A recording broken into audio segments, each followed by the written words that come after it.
आप सभी का एक बार फिर से स्वागत है फ्रेंड्स। मैं हूं मोहम्मद अफजल और यूपी पीसीएस प्रीलिम्स 2024 के लिए प्रैक्टिस सेट चल रही है। इंडियन ज्योग्राफी की इस प्रैक्टिस सेट में आज का जो हमारा टॉपिक है वो कर्क रेखा एवं भारतीय मानक समय रेखा है। पिछले प्रैक्टिस सेट में जो पहला प्रैक्टिस सेट में था उसमें हमने जो है भारत की स्थिति और विस्तार के कुछ प्रमुख चुनिंदा प्रश्नों को जाना था। और इस टॉपिक में कर्क रेखा एवं भारतीय मानक समय रेखा है, इंडियन ज्योग्राफी का एक टॉपिक है, बहुत महत्वपूर्ण टॉपिक है। इस टॉपिक से काफ़ी सारे प्रश्न आते हैं। तो इस टॉपिक के अंतर्गत हम कुछ चुनिंदा प्रश्नों को लेके आए हैं और उन्हीं को जो है हम यहाँ पर देखेंगे। तो प्रैक्टिस सेट दूसरा है, चलिए स्टार्ट करते हैं इसको। प्रैक्टिस सेट दूसरे में जो प्रश्न है वो कह रहा है भारत किस अक्षांश पर स्थित है। हमारी थ्योरी की क्लासेस आप देखोगे तो उस थ्योरी की क्लासेस में मैंने आपको बताया था कि हमारी पृथ्वी है तो उस पर कुछ काल्पनिक रेखाएँ खींची हुई होती हैं। कुछ रेखाएं होती हैं जो उत्तर से दक्षिण को मिलाती हैं, कुछ रेखाएं होती हैं जो पूर्व से पश्चिम को मिलाती हैं।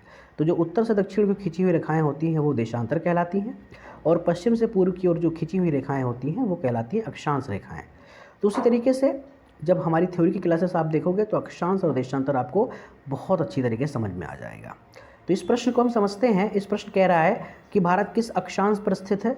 तो उस तरीके से देख लीजिए इसको, जिस तरीके से मैंने बताया था आपको कि ये हमारी पृथ्वी है, ये हमारी प्यारी सी पृथ्वी है और इस पृथ्वी पर जो है यहाँ पर एक रेखा खींची हुई होती है, ये रेखा, और इस रेखा को कहते हैं हम भूमध्य रेखा, अर्थात इसे इक्वेटर कहा जाता है। और इसी रेखा के एकदम ऊपर उत्तर में एक रेखा यहाँ खींची हुई है जिसको हम कहते हैं कर्क रेखा। ट्रॉपिक ऑफ कैंसर कहते हैं जिसे, कर्क रेखा है। और हमारा जो प्यारा भारत है तो इसी टॉपिक ऑफ कैंसर पर जो है स्थित है, यानी ये हमारा जो भारत है तो वो यहाँ पर स्थित है, यहाँ पर बीचों बीच में स्थित है। तो इसका उत्तर हो जाएगा पहले का इसका जो सही उत्तर हो जाएगा ऑप्शन बी, तो इसका सही उत्तर हो जाएगा ऑप्शन बी सही इसका उत्तर हो जाएगा। अगले प्रश्न की ओर हम बढ़ते हैं। भारत में कर्क रेखा कितने राज्यों से होकर गुजरती है। इसमें आपको 5 ऑप्शन दिए गए हैं। पहला विकल्प है 5, बी है 6, सी है 8 और डी है 6। यानी कर्क रेखा जो है वो भारत के कितने प्रदेशों से होकर गुजरती है। बहुत इंपॉर्टेंट क्वेश्चन है, बहुत बार ये क्वेश्चन पूछा भी गया है। मैंने थ्योरी क्लासेस में आपको बताया था कि जो हमारा जो कर्क रेखा है वो भारत के मध्य से होकर गुजरती है और मध्य से गुजरने के साथ साथ ये भारत के 8 प्रदेशों से होकर गुजरती है। कितने प्रदेशों से होकर गुजरती है? 8 प्रदेशों से होकर गुजरती है। तो इसका सही उत्तर हो जाएगा ऑप्शन सी इसका सही उत्तर हो जाएगा। अगले प्रश्न की ओर बढ़ते हैं। कर्क रेखा के उत्तर में कौन सा मुख्य अक्षांश है। बहुत महत्वपूर्ण प्रश्न है।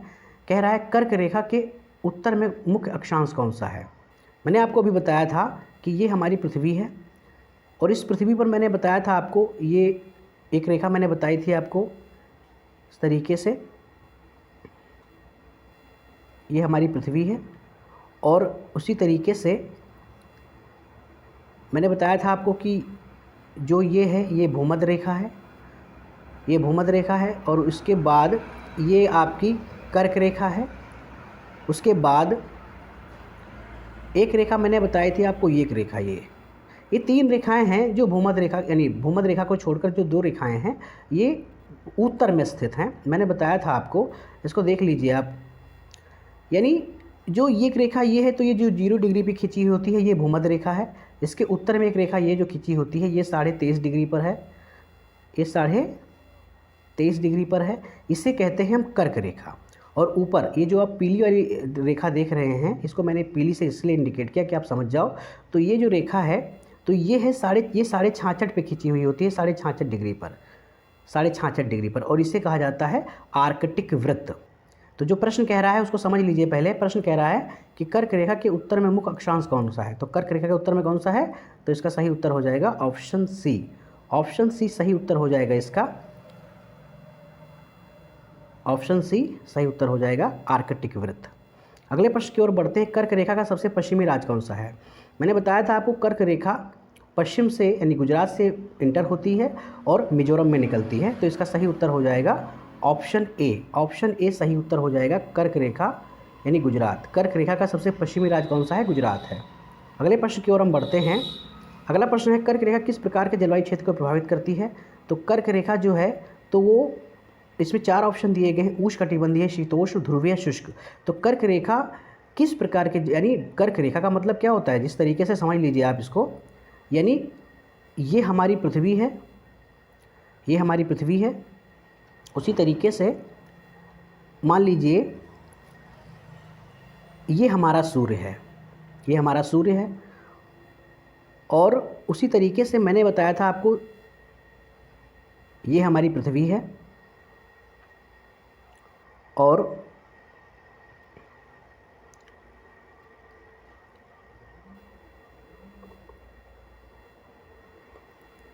ये हमारा सूर्य है और ये मैंने बताया था आपको भूमध्य रेखा, और ये बताया था मैंने आपको कर्क रेखा। तो जो सूर्य है, तो जो इसकी रेंज निकलती हैं, जो इसकी रोशनी निकलेगी, तो वो भूमध्य रेखा और कर्क रेखा को ज़्यादा प्रभावित करेगी। और जहाँ पर सूर्य की जो किरणें होंगी वो सीधी पड़ेंगी, वहाँ पर गर्मी ज़्यादा होगी। तो इसका सही उत्तर क्या हो जाएगा? कर्क रेखा किस प्रकार के जलवायु क्षेत्र को प्रभावित करती है? तो इसका सही उत्तर हो जाएगा ऑप्शन ए। ऑप्शन ए सही इसका उत्तर हो जाएगा, उष्णकटिबंधीय। अगले प्रश्न की ओर हम बढ़ते हैं। कर्क रेखा निम्नलिखित में किस राज्य से नहीं गुजरती है? तो मैंने बताया था आपको कि मध्य प्रदेश से गुजरती है, राजस्थान से गुजरती है, त्रिपुरा से गुजरती है, बिहार से नहीं गुजरती है। तो इसका सही उत्तर हो जाएगा ऑप्शन डी, बिहार से नहीं गुजरती है। अगले प्रश्न की ओर बढ़ते हैं। कर्क रेखा का सबसे पूर्वी राज्य कौन सा है? मैंने पश्चिमी राज्य बताया था। पश्चिमी राज्य कौन सा था? गुजरात था। और पूर्वी राज्य मैंने बताया था आपको मिजोरम था। तो सही उत्तर क्या हो जाएगा इसका? इसका सही उत्तर हो जाएगा ऑप्शन ए, मिजोरम से जो है सबसे पूर्वी राज्य है कर्क रेखा का। कर्क रेखा के सबसे नज़दीक का प्रमुख भारतीय शहर कौन सा है? 4 ऑप्शन दिए गए हैं, अहमदाबाद, भोपाल, कोलकाता, रांची। अब इसका जो सही उत्तर हो जाएगा वो हो जाएगा ऑप्शन ए, अहमदाबाद। अहमदाबाद कर्क रेखा के सबसे नज़दीक का प्रमुख भारतीय शहर है। सही उत्तर हो जाएगा ऑप्शन ए। अगले प्रश्न की ओर हम बढ़ते हैं। कर्क रेखा का सूर्य की स्थिति के साथ क्या संबंध है? इसमें 4 ऑप्शन दिए गए हैं आपको, ग्रीष्म अयनांत, शीत अयनांत, विषुव, ध्रुवीय दिन। तो इसका सही उत्तर हो जाएगा ऑप्शन ए, ग्रीष्म अयनांत इसका सही उत्तर हो जाएगा। अगले प्रश्न की ओर हम बढ़ते हैं। भारतीय मानक समय रेखा IST किस देशांतर पर आधारित है? इसमें आपको 4 ऑप्शन दिए गए हैं, 75 डिग्री पूर्व, 82.5 डिग्री पूर्व, 90 डिग्री पूर्व और 120 डिग्री पूर्व। सही उत्तर हो जाएगा ऑप्शन बी, 82.5 डिग्री पूर्व इसका सही उत्तर हो जाएगा। अगले प्रश्न की ओर बढ़ते हैं। 82.5 डिग्री पूर्वी देशांतर किस स्थान से होकर गुजरता है? सही उत्तर हो जाएगा इसका ऑप्शन बी। देखिए इसमें आप समझ लीजिए पहले, अगर इसका वास्तविक देखा जाए कि ये रेखा कहाँ से गुजरती है, 82.5 डिग्री जो भारतीय मानक समय रेखा है, तो ये उत्तर प्रदेश के मिर्ज़ापुर ज़िले से होकर गुजरती है। लेकिन पास में इलाहाबाद का नैनी एक स्थान के पास से भी गुजरती है। ऑप्शन में मिर्ज़ापुर नहीं दिया गया है, तो आप इलाहाबाद या प्रयागराज टिक कर सकते हैं। सही ऑप्शन हो जाएगा इसका ऑप्शन बी, इलाहाबाद। अगले प्रश्न की ओर हम बढ़ते हैं। भारतीय मानक समय ग्रीनविच मीन टाइम GMT से कितना घंटे आगे है? ऑप्शन 4 दिए गए हैं, 5 घंटे, 5.5 घंटे, 6 घंटे, 4 घंटे, 30 मिनट। सही इसका उत्तर हो जाएगा ऑप्शन बी। ऑप्शन बी सही उत्तर हो जाएगा इसका। जो भारतीय मानक समय रेखा है वो जो ग्रीनविच मीन टाइम है, यानी जिस तरीके से इसको थोड़ा समझ लीजिए आप। मान लीजिए ये हमारी पृथ्वी है, ठीक है, ये हमारी पृथ्वी है और उसी पृथ्वी पर मैंने बताया था आपको ये 0 डिग्री, ये 0 डिग्री पे खिंची होती है। इसको कहते हैं ग्रीनविच मीन टाइम। ये लंदन के ग्रीनविच शहर के पास से गुजरती है। एक प्रयोगशाला है ग्रीनविच नाम की प्रयोगशाला, उसी के पास से गुजरती है। तो ये पूरी दुनिया का मानक समय था, लेकिन भारत का मानक समय अलग है। हमारा जो मानक समय है वो अलग है। ये है, ये 82.5 डिग्री है। कितना है? 82.5 डिग्री। और ये पृथ्वी के पूर्व में पड़ता है, इसी के लिए जितने भी, तो कितना घंटे आगे हैं? सही इसका उत्तर हो जाएगा ऑप्शन बी। ऑप्शन बी इसका सही उत्तर हो जाएगा। अगले प्रश्न की ओर हम बढ़ते हैं। भारत का समय क्षेत्र किस देशांतर रेखा पर आधारित है? 4 ऑप्शन यहाँ दिए गए हैं, 4 ऑप्शन दिए गए हैं आपको, 75.5, 82.5, 90, 82। सही उत्तर हो जाएगा इसका option B. Option B is the right answer this question. अगले प्रश्न की ओर बढ़ते हैं। IST का पूर्ण रूप क्या है? यानी फुल फॉर्म कह रहा है यहाँ पर कि IST का फुल फॉर्म क्या है। यहाँ पर 4 ऑप्शन दिए गए हैं आपको, Indian standard time, international standard time, Indian standard technique, Indian summer time. तो इसका सही उत्तर क्या हो जाएगा? सही उत्तर हो जाएगा option A, Indian standard time. कभी कभी पूछ भी लिया जाता है इस प्रकार के प्रश्न, तो ये इसका सही उत्तर हो जाता है। अगले प्रश्न की ओर हम बढ़ते हैं। 15 प्रश्न है। भारत का मानक समय किस स्थान से गुजरता है। अब यहाँ आप देख लीजिए, जैसे यहाँ पर 4 ऑप्शन दिए गए हैं आपको। पहला कटक है, दूसरा बड़ोदरा है, तीसरा मिर्ज़ापुर है और चौथा रांची है।